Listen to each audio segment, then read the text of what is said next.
అర్థమవుతుంది. ఈ రోజు నకిలీ మద్యం తయారు చేసి పిచ్చి బ్రాండ్లు తీసుకొచ్చి రాష్ట్ర ప్రజలందరూ ప్రాణాలు తీసింది మీరు వైసీపీ ప్రభుత్వంలో. ఈ ప్రభుత్వం నాణ్యమైన మద్యం అమ్ముతూ సరైన ధరకు అందిస్తూ ఉంటే వీళ్ళు అది ఓర్చుకోలేక మీ మద్యం కుంభకోణం బయటపడుతుంటే ఈ రోజు చేసే ఆరోపణలు కదా, ఈ రోజు చేసే కుటిల ప్రయత్నాలు కదా. ఖచ్చితంగా కూటమి ప్రభుత్వం ఇలాంటి వాటిని తేలిగ్గా వదిలేస్తే మాత్రం వీళ్ళు ఇంకా ముందు ముందు చాలా రకాలైన కుట్రలు పన్నాగాలు ఈ ప్రభుత్వం మీద చేసే అవకాశాలు ఉన్నాయండి. ఇంతకు ముందే చంద్రబాబు నాయుడు గారు చెప్పారు, వీళ్ళు చాలా నీచమైన రాజకీయాలు చేస్తారు, మనం అసలు ఊహకు కూడా అందరినీ రాజకీయాలు చేస్తారు, చాలా అప్రమత్తంగా ఉండాలని చెప్పి చంద్రబాబు నాయుడు గారు చెప్పారు. ఆ విధంగానే జరుగుతుంది సార్. రోజుకొకటి గుడ్డ కాల్చి నెత్తిని వేయి వాళ్ళు అది తుడుచుకోవడం సరిపోతుంది తప్ప ప్రభుత్వంలో జరిగే అభివృద్ధిని చెప్పుకోలేని పరిస్థితి ఈ రోజు. ఇప్పుడు 84,000 కోట్ల రూపాయలతోటి గూగుల్ డేటా సెంటర్ వస్తుంటే దాని గురించి మాట్లాడుకోకుండా ఈ రోజు కల్తీ మద్యం గురించి మాట్లాడుకుంటున్న దుస్థితి ఏర్పడింది కేవలం వైసీపీ నాయకుల వల్ల. మీరు పెట్టుబడులు తీసుకురావడం చేత కాదు మీకు. ఈ ప్రభుత్వం పెట్టుబడులు తీసుకొచ్చి అభివృద్ధి చేస్తుంటే కనీసం దాన్ని స్వాగతించడం కూడా చేత కాదు. మీరు దాన్ని బురద జల్లుతున్నారు, ఏదో ఒక రకంగా ప్రజల్ని ఇబ్బంది పెడుతున్నారు. మీకు శవ రాజకీయాలు కావాలి, మీ రాజకీయాలు చేయాలంటే శవాలు కావాలి, లేదంటే శవాలను లేపాలి. ఇది తప్ప మీరు సరైన రాజకీయం ఏ రోజు చేయలేదు సార్. వినిపిస్తుందండి లక్ష్మీనాథ్ గారు? కళ్యాణ్ గారు ప్రశ్నించడానికే పార్టీ పెట్టారు, కానీ ఈ ప్రభుత్వంలో చేస్తున్న తప్పులను ఎందుకు ప్రశ్నించలేకపోతున్నారు? చంద్రబాబు నాయుడు సిట్ అంటే సిట్, స్టాండ్ అంటే స్టాండ్ అంటున్నారు. దీనేమంటారు మీరు?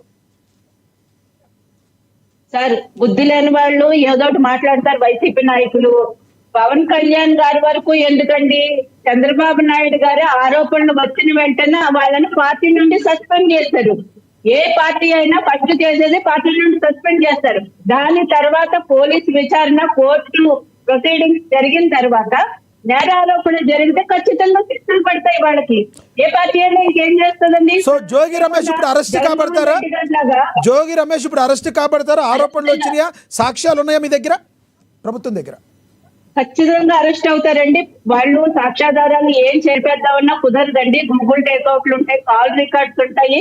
ఎవరైతే ఆ వ్యక్తి సరెండర్ అయిపోయారో ఆయన పూర్తి వివరాలు ఇస్తాడు. ఖచ్చితంగా అంటే వైసీపీ ఎలా వ్యక్తుల్ని వాడుకొని వదిలేస్తారన్నది ఇప్పుడు జరిగిన సంఘటన. అతనికి కల్తీ మద్యం తయారు చేయించిన తర్వాత నీకు బెయిల్ ఇప్పిస్తాం మాది హామీ అని చెప్పారు. తర్వాత గాలికి వదిలేస్తారు కాబట్టి అతను ఆ వ్యక్తి వచ్చి బయటకు వచ్చి ఈ రోజు నిజాలు చెప్పడం జరుగుతుంది. కాబట్టి పవన్ కళ్యాణ్ గారు అని ఎట్లా అంటారు? పవన్ కళ్యాణ్ ఈ రోజు లూలు మాల్ గురించి చిన్న ఎగ్జాంపుల్. లూలు మాల్ గురించి వాళ్ళు గొంతెమ్మ కోరికలకి పవన్ కళ్యాణ్ గారు ఒప్పుకోలేదు. ఖచ్చితంగా మేము ప్రభుత్వంలో భాగమైనంత మాత్రాన ప్రతి దానికి మేము సై అంటే సై అంటావు నాకు కాదు. ఖచ్చితంగా పవన్ కళ్యాణ్ గారు కానీ, చంద్రబాబు నాయుడు గారు కానీ, బీజేపీ నాయకులు కానీ రాష్ట్రానికి ఏది మంచి జరుగుతుందో వాటి నిర్ణయాలను స్వాగతిస్తాం. ఏదైనా మాకు అనుమానాలు ఉంటే ఖచ్చితంగా పవన్ కళ్యాణ్ గారు కేబినెట్ మీటింగ్ లో చెప్పడం జరుగుతుంది, దాని మీద డిస్కస్ చేయడం జరుగుతుంది. రాష్ట్రానికి మంచిది కాదు అనుకున్న వాటిని స్టాప్ చేసేస్తున్నారు. ఇప్పుడు లూలుమాల విషయంలో చూసాం మనం.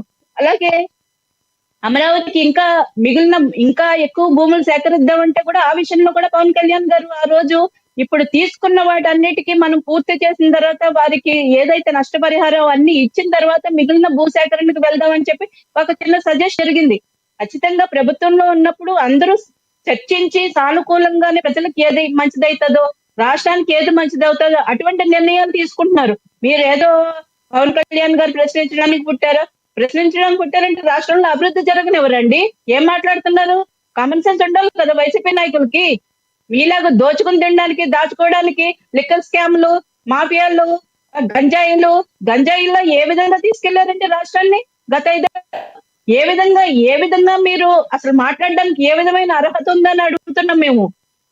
గంజాయిలో దేశంలోనే టాప్ చేశారు, నెంబర్ 1 చేశారు. దేశంలో ఎక్కడ గంజాయి జరిగినా ఆంధ్రప్రదేశ్ నుంచి వచ్చాయని చెప్పి ఇప్పుడు వరకు అయితే పూర్తిగా అరికట్టలేకపోయారు. మరి మీ ప్రభుత్వం దాన్ని అరికట్టే ఉద్దేశం ఉందా? గంజాయిని ఉక్కుపాదం మోపుతానన్నారు, మరి ఎప్పటికి తగ్గిస్తారు? ఈ గంజాయిని ఎప్పుడు పట్టుకుంటారు మూలాల్ని? సార్ మీకు ఎన్డీఏ ప్రభుత్వం వచ్చిన దగ్గర నుంచి ఎక్కడ పక్క రాష్ట్రాల్లో కూడా గంజాయి దొరికింది, ఇది ఆంధ్రప్రదేశ్ నుంచి వచ్చిందని ఒక్క కేసు రాలేదు సార్. ఒక్కటంటే ఒక్క కేసు కూడా రాలేదు. అలాగే గంజాయి మీద డ్రోన్ల సహాయంతో తీసుకుని ఎక్కడన్నా పంట సాగిస్తున్నారేమో అని ఆ విధంగా ఉక్కుపాదం మోపుతున్నారు. ఫస్ట్ ప్రయారిటీ గంజాయి మీద ఉక్కుపాదం మోపడం అని చెప్పి చంద్రబాబు నాయుడు గారు కానీ హోమ్ మినిస్టర్ గారు కానీ చెప్పారు. దానికి కట్టుబడి ఉన్నారు. ఆ విధంగా చర్యలు కూడా తీసుకుంటారు.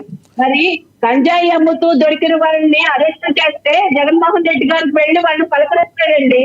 అంటే ఎవరికి సపోర్ట్ చేస్తున్నారు వైసీపీ వాళ్ళు? గంజాయి అమ్మే వాళ్ళకి, కల్తీ మద్యం అమ్మే వాళ్ళకి, ఈవీఎంలను పగలగొట్టిన వాళ్ళకి, హత్యలు చేసిన వాళ్ళకి వీళ్ళుగా మీరు సపోర్ట్ చేసేది. మీరా రాజకీయ నాయకులు, మీరు ప్రజల పక్షాన ఉంటున్నారా? బుద్ధి ఉండాలండి, సిగ్గుండాలి అసలు మాట్లాడడానికి. రైట్ సుజాత గారు, మరి కాసేపట్లో వస్తాను. మనం లక్ష్మణరావు గారితో మాట్లాడదాం. లక్ష్మణరావు గారు కంక్లూడ్ చేయండి. లక్ష్మణరావు గారు, నా వాయిస్ వినబడుతుందా? కంక్లూడ్ చేయండి. ఎస్, లక్ష్మణరావు గారు జాయిన్ అవుతారు. మీరు కంక్లూడ్ చేయండి సుజాత గారు కంక్లూడ్ చేయండి.